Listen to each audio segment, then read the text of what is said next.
You know that picture you have in your head of Japan? That narrow, winding lane, glowing with paper lanterns, full of mystery and history? Well, chances are you're picturing Pontocho Alley in Kyoto. In this explainer, we're going to give you the complete guide, everything you need to know to make your first visit absolutely perfect, from how to get there to the really costly mistakes you definitely want to avoid. So, you've seen the pictures, you've heard the name, but the big question is, how do you actually find it? And maybe even more important, how do you get the experience right? Pontocho is this incredible 500-meter-long corridor, just jam-packed with atmosphere, history, and some of Kyoto's best food. And look, while it's pretty easy to find, knowing just a few key tips can be the difference between a quick photo op and an evening you'll never forget. So think of this as your roadmap, your cheat sheet to experiencing it like a local. Okay, so first a little backstory. Pontocho runs right alongside the beautiful Kamo River. The whole area was actually established way back in 1670, when they reclaimed land from the river, creating this unique little strip that would eventually become one of Kyoto's 5 main geisha districts. And really, Pontocho perfectly captures that balance between old and new Japan. For centuries, it was this super exclusive entertainment district. But then, boom, around 2015, Instagram happened, and it just exploded, putting it on every single traveler's must-see list. The result is what you see today. About half the restaurants are totally tourist-friendly and welcome walk-ins, while the other half, well, they keep that traditional introduction-only vibe, which is a really cool nod to its past. All right, let's get practical. Most of you are probably going to be starting from Kyoto Station. And the good news is, no matter how you decide to travel, you can be there in under 15 minutes. It's super accessible. So if you're in a hurry or traveling during rush hour, the subway is your absolute best friend. A quick ride on the Karasuma line gets you most of the way there in about 12 minutes, and you get to completely skip all the street traffic. Easy. But hey, if you want to see a little bit of a city on your way, the bus is a fantastic choice. For a flat fare of just 230 yen, you get a direct route. Just a little heads up though, during rush hour, that quick 10-minute ride can easily stretch to 20.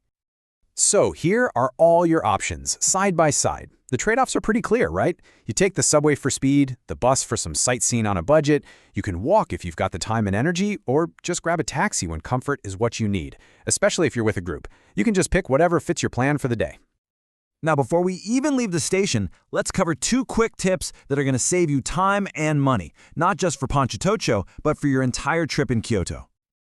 The classic dilemma. Every tourist in Japan faces this. Should you grab a day pass for unlimited travel or just pay as you go with a rechargeable IC card like a Suica or Icoca? It can feel a little confusing, but trust me, there's a really simple rule to follow.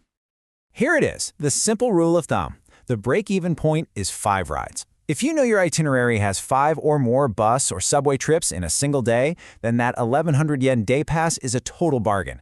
If you're taking 4 rides or fewer, just stick with your IC card. It's that simple. No more guessing. Okay, now for the main event. This is the part that's going to save you the most time, money, and frustration. We're going to walk through the 3 most common mistakes tourists make when they visit Pontocho and exactly how you can sidestep them. The first mistake, and this is a huge one, is planning your visit during the daytime. You see it all the time in guidebooks and itineraries. They slot it in right between a morning temple visit and an afternoon market trip. And you can see why this happens. People just assume it's a sight to be seen, like any other attraction. But Pontocho is an entertainment district. During the day, it's sleepy, it's quiet, and honestly, kind of boring. The magic, the glowing lanterns, the entire atmosphere you came for, that doesn't even start to wake up until after 5 p.m. And here's the real cost of making that mistake. You'll spend about 30 minutes and 460 yen on transport to get there, realize it's not what you expected, and then you have to spend another 30 minutes and 460 yen to come back later that night. That's a whole hour of your precious vacation time and nearly 1,000 yen just completely wasted. Okay, mistake number 2. Picture this. You arrive at the main entrance on Shijo Street. You're hungry after a long day of sightseeing, and you see a restaurant with a big English menu right at the start of the alley. It's so tempting to just stop there, right? But you gotta resist. This is a classic tourist trap. The restaurant's right there at the entrance. They know they can catch tired and hungry visitors, so they often charge premium prices for just average food. The real gems, the ones with better value and, most importantly, those beautiful views over the Kamo River, are waiting for you just a few hundred meters further down the alley. And the difference is staggering. For a dinner for 2 people, you could easily spend an extra 4,000 yen. That's almost 27 US dollars for a meal that's not as good and doesn't even have that iconic river view. A 10-minute walk down the alley first can literally save you a good chunk of cash and give you a way better experience. And finally, mistake number 3. Now, on the surface, this one sounds really efficient, right?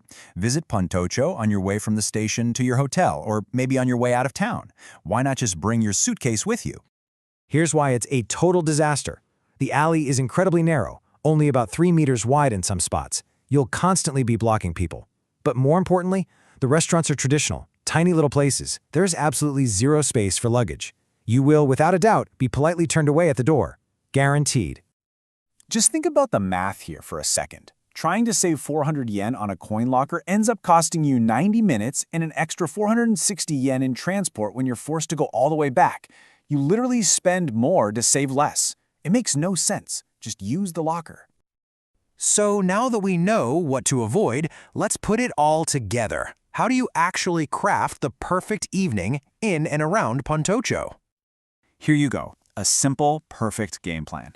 Aim for a weekday evening, maybe between 5 and 7 p.m. to miss the biggest crowds.